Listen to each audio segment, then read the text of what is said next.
But we can now bring in our international affairs editor, Philip Turle. Philip, great to see you. As you saw there in that report from Lisa, Emmanuel Macron will be facing a tough crowd in Jordan. Just a couple of days ago, we had Jordan's King Abdullah speak at the Cairo Peace Summit, and he said the message the Arab world is hearing is loud and clear. He said Palestinian lives matter less than Israeli ones. Our lives matter less than other lives. The application of international law is optional, and human rights have boundaries. They stop at borders, they stop at races, and they stop at religions.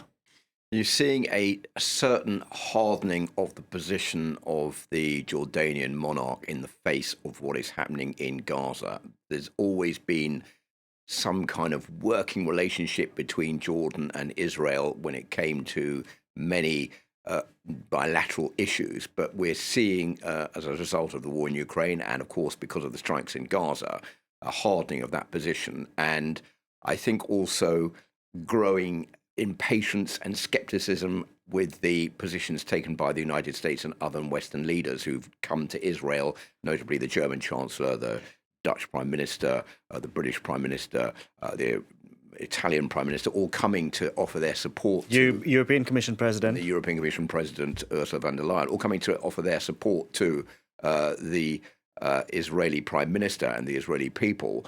And there's a lot of difficulty in trying to understand why there is no support also for the Palestinians on the same level.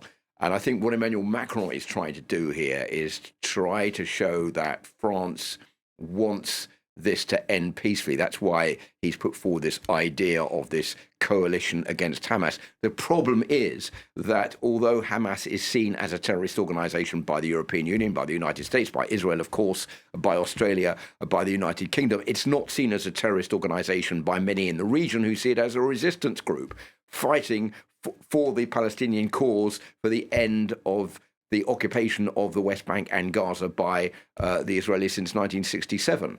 So they will never agree to sign up to any kind of coalition that is going to designate Hamas as being a terrorist organization. Exactly. So that's all the problem that Emmanuel Macron is facing. And the second problem Emmanuel Macron is facing is he's got to come back with something to show from this trip. He can't come back empty-handed.